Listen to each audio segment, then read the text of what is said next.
inatulutsidwa mbava ina after kumaliza kuseva masiku omwe inagamulidwa kuti ikakhale ku ndende, koma asanamutulutse anampasa warning yake yomaliza: ugwiritse ntchito mwayi uwu womaliza chifukwa ukangobanso uzakhala zaka uli kunoko ku ndende. Richmond Kana ndiye dzina lake, ndipo anaona kuti uwu ndi mwayi wakedi oti akabadwenso mwaso pano ndi kukakhala munthu wabwino osazabanso. Komano atabwerera ku nyumba anthu anali kumudziwabe ndi umbanda basi monga kale, zoti wasintha osaziwika. Palibe ankampasa ntchito olonganyu, analibe olonzake omuchezera kuti akakhale uku aliyense kumukana. Ankangoziyendera kupita uku ndi uko ndi njala popanda choti chingamuthandize. Pachiyambi iyeyo ankaona ngati masiku ake akundende anamuthera atangotuluka kundende kuja, komano apapa anadziwano zoti ndende yangoyambika kumene ngakhale ali panja, zonsezi kamba kambiri yake yakale yomwe anali nayo yoyipa.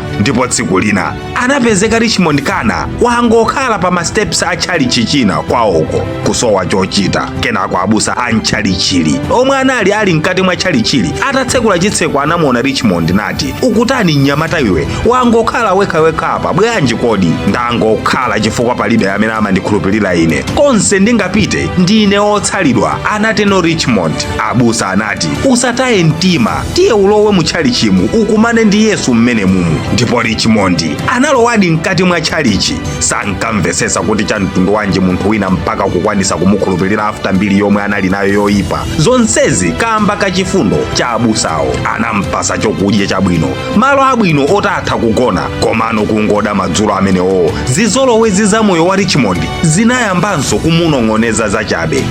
Komatu mtchalichi muno ndiye muliti zinthu takashi yochuluka zedi, timagitala, makeyboard anthu akwaya ndi zina zambiri kuti gulisatu itu ndiraba phamwamwa nkukayambaso moyo waso pano. Anaziyang'anisisa nkuyamba kuganiza kuti zimene zizi moyo wake utha kusintha mpaka kalekale. Ndi maganizo awo mbava ajanso anaba vani ya abusa aja ndi kuba katundu yense wa mtchalichi uja nkupakiranso mgalimoto yobedwa muja wautali nkumapita. Koma ali mkati mwa ulendo apolisi anamugwiranso ndipo zinthu zobedwazo nkupezeka. Ataona ID yake anaona kuti ndi mbava ija inapatsidwa last warning ija, anayitenga kuti azipita nayonso kutchalichi kuja. Koma atamukhazika mu galimoto manyaza anampeza popeza abusa ndi okhawo anamukhulupirirapo ndipo nkuzawapangiranso za chipongwe chotene. Apolisi asanamupitisenso ku ndende kachikena anapita naye kwa abusa aja kuti akatsimikizedi za katundu wakubedwayo kuti ndi waodi wakumene koko. Atamubweresa pamaso pa abusa, apolisi anati, munthu wa Mulungu,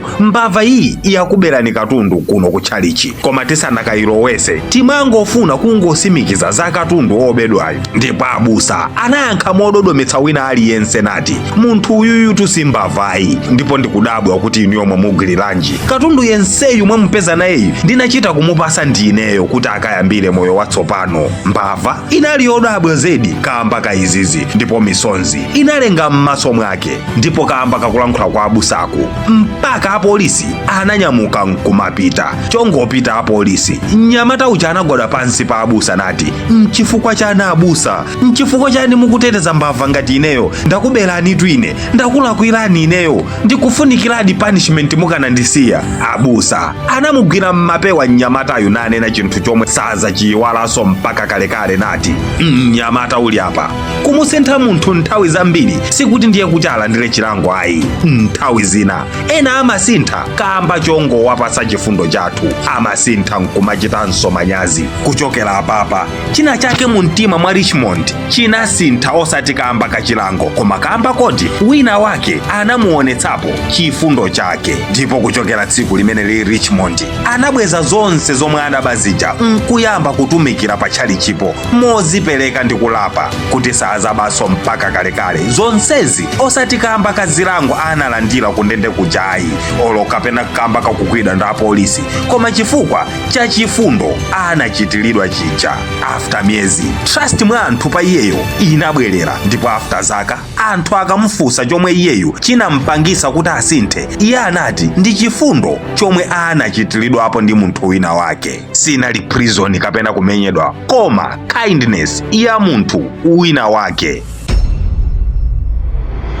Ndipo phunziro langa mu nkhani, chifundo ndi chida cha mphamvu chogonjesera uchimo wa anthu ambiri mukuwaona lerowa. Mukagwira mbava ena mmakhulupirira kuti mumenye mpaka amuphe. Ena ndithu alipo amapangira izizi kusinidwa, alibe kena kalikonse kotangaje. Anachidyereni masiku 3 apitawo, maganyu sakupezeka. Kukupemphani anthunu mukuyankha zodula, akaona chimanga chaweni mmunda asatenge bwanji kuti akapulumusa ana ake. Inu mkungoona pamwamba kuti ndi wakuba muotcheni. Alipo anthu ambirimbiri omwe akuchita machimo osiyanasiyana kamba ka desperation. Pitani mmabala mukamve mastori a hule wina aliyense kuti azikapezeka kupalako pomathandiza amuna ochuluka pa tsiku choncho. Ena samapangira kukondwa koma alibe choice. Mukawaonesa chifundo chokwanira nthawi zambiri anthu ngati awawa amathanso kusintha. Kumbukirani, ndati chifundo ndi khiyi ina yothanirana ndi machimo enawa. Khalani achifundo kamba kuti even Mulungu amatilimbikitsa kukhala anthu achifundo komanso chisoni pa wina ndi nzake. Mundikhululukira ka voice yange kumveka bwanji chimfine chandipanikiza, koma chachikulu khalani anthu achifundo pena paliponse kwina kulikonse kwa wina aliyense nthawi zonse, ndipo Mulungu amadalitsa. Ndine Dini Studios, nathokoza kwambiri kamba koonera nkhani. Musayiwale kupanga like komanso kuyika comment kuti timve zomwe inu mukuganizapo za nkhani. Ndipo pamapeto pakenso osayiwala kupanga share ndi kupanga tag anzanu aja nawonso azamve nawo za uthengawu. Thank you.